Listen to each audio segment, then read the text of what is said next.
Hi, I'm here for my engineering job at Caterpillar with Miss Beckman for an interview. Alright, let me see if she's ready. Great. Hi, Miss Beckman. Yes. Miss Evans, is Kyle, are you available for Kyle? Yes, I am. Alright, Thank you. right this way. Hi there. Hi, How you doing Miss today? Oh, hi, Miss Evans. My name's Kyle Spalding. Nice to meet you. All right, I see you are one of our candidates today. I've been reviewing your online application, and it says here that you have had some success with some past jobs. What I would like you to think about is the work environment that allowed you to be the most successful. Don't have to tell me the name of the place, but what kind of environment have you worked in that has really worked for you? I really worked in like most landscaping jobs. Okay. I worked with Perry Anderson. He did work at Caterpillar, and now I think he did retire, but Okay. he did come back. I did work with him for a little bit. I worked with Quinn O'Helic, and What about those environments helped you feel successful? What did you like I about must where admit- you work? a lot of hands-on and all that. Just trying to think and say, hey, okay, so I have to focus on this zone instead of the other things. It's just like, okay, this is more of the field for me because I'm not book smart, Just Well, what would be some environments that might cause a lot of challenge for you?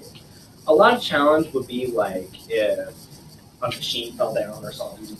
With how caterpillars sometimes will have those machines. Noise? Are you thinking noise? Yeah, like Or- noise and all that. Yeah. Okay, could be a bit of a challenge.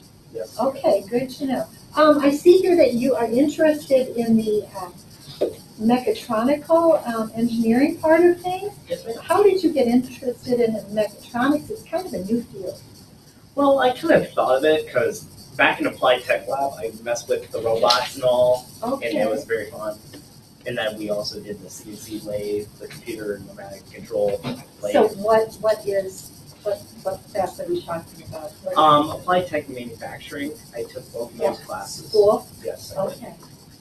Very good.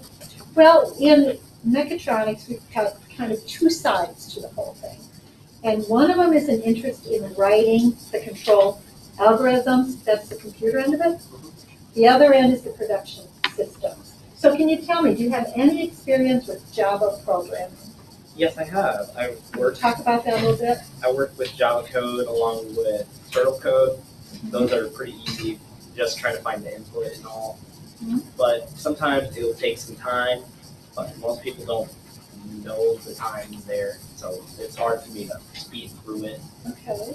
But are you willing to, if you end up working at that part of it, would you be willing then to go into some more training that we might have with some tweaks to the program, some other programs that we might be able to bring Yes, in? ma'am. And you feel confident that you have kind of a base knowledge to go with that?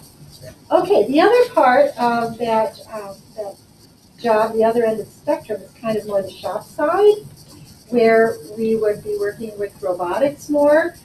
Can you share any experience you may have had with the robotics end of things?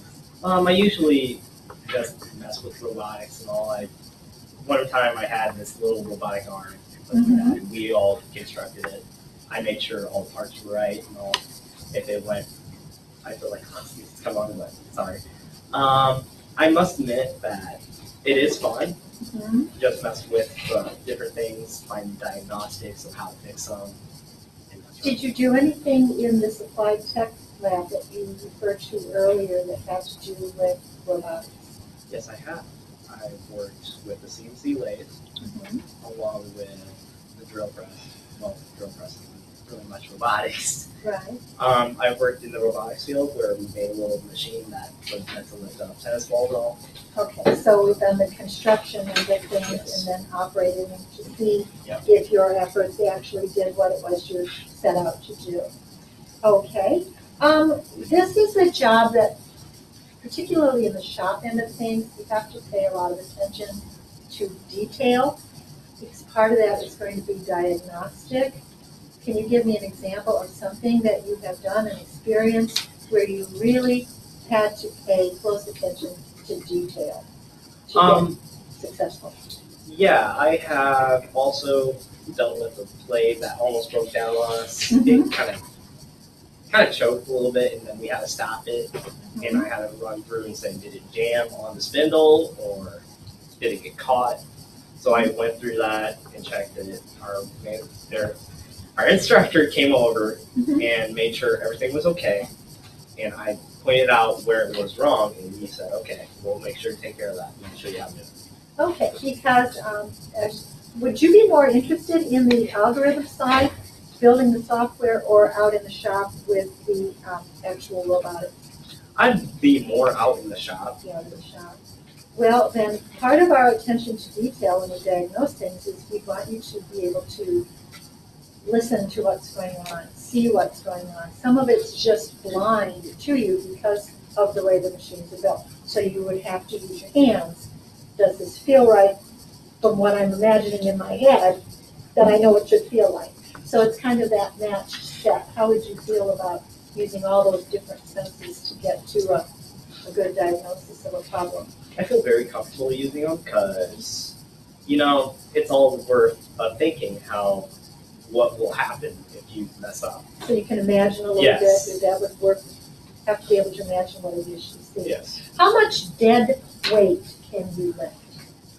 Dead weight, sometimes I'll lift over 205 pounds on deadlifts. So you're thinking that our 50-pound requirement would be within your Yes. realm of being able to be safe. Safety here at Caterpillar is huge. It is non-negotiable for some things, and one of those is you have to be able to lift 50 pounds. You might have to tilt that machine, you might have to twist it, you might have to just dead lift out of the way to get to the part you want. So that's a non-negotiable. Another non-negotiable is steel-toe boots. Have you been in steel-toe boots at Yes, all? ma'am, I have. So then you know they're a little bit on the awkward side, and it takes some breaking in to maneuver so that that's not a problem for you. Safety glasses, gotta have them. If you're on that floor, you have to have ear protection. We have some different varieties of ways to deal with that, because you have to be able to communicate with us. We have some wired things so you can communicate. Those are huge, huge things. Now, knowing what you've just heard, what kind of availability would you have if you decide this is something that is attractive to you? I'd say probably full-time since I'm out of school and all, and I'm trying to start my life. We are looking more at maybe second or third shift, because it's usually first shift where things break down. Yeah. First or even second. Okay. And if you are in the production end of things for us out in the shop, you're the fix-it crew, so to speak, which is maybe more third shift because of less demand on the machine. You can shut it down, you can come out and do your thing. How is third shift going to work in your real world? Think about that now. Can you make that work if that's all we have to offer you? I'd gladly take it. Okay, you would be willing to work around that. All right, sometimes we're not always Monday through Friday. Sometimes we may have to have a shift come in and do some weekend fixing. What would be your availability on the weekends? That would probably not be third shift. That would be more first or second, again, because the machines would not be as used at the time. Saturday and Sunday I'm completely free, but You'd be able to do sometimes that. family will come in. Of course. I'm trying to get to them. Of course. And you realize when you shut down Yes. as a company for vacation time, sometimes we do call people in, pay them some overtime if it's just something that is a mass fix that has to be done.